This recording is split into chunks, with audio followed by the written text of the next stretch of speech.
refer to time under tension quite frequently in my videos because it's the principle governing the stimulus for your ability to build muscle from your workouts. But whenever I refer to it, I inevitably get emails and questions from people saying, okay, time under tension, does that mean I don't count reps and I use a stopwatch, or I go really slow? How do I apply this? Well, here's the thing. It's not a method. It's not an application. What it is a principle upon which you base your decisions off of, that you can figure out how to build your workouts to better stimulate your muscle growth. Here's why this works, okay? So your muscles, for all the ways, the complicated ways that we can program workouts, there's actually only two variables that you have at your disposal. There's the amount of tension in the muscle, and then there's the amount of time that tension is on for, because your muscle fibers have only two settings. There's off and there's on. That's it. Those are the only two things you have at your disposal. And when it's on, it's, okay, how long is it on for? It doesn't matter why the tension is there. It doesn't matter what exercises you're doing. It doesn't matter what tools you're using.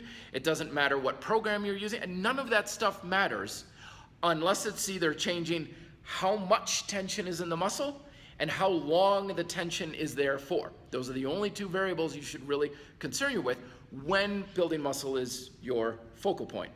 Now, the reason why this works for building muscle is because you're building muscle, the size of your muscle is in relation to the total caloric energy within the muscle, to put it simply, as Paul White talks about in convict conditioning.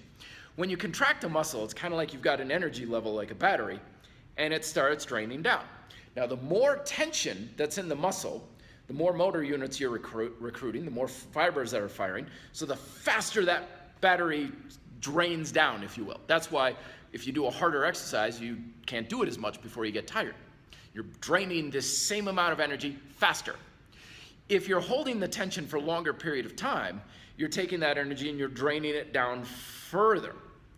Now, when you want to build muscle, you want to basically fatigue that muscle. You want to bring it to a high level of exhaustion, and then when it's building itself back up, it says, well, we kind of ran out of juice quite quickly there. Let's put back a little bit more than we had before.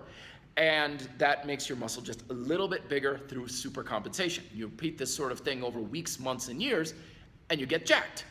So time under tension isn't a method. It's simply the principle saying, okay, how do I work out so I have more tension in the muscle, or how do I work out so I have the same amount of tension for a longer period of time? Over the long run, you're going to use both through double progression. You're going to take a certain amount of tension, grow the amount of time it's under, then increase the tension and grow the time there.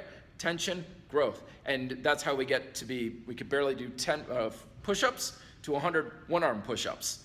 And your muscle growth and strength will grow because of it. More information here. Thoughts down below. Be fit, live free.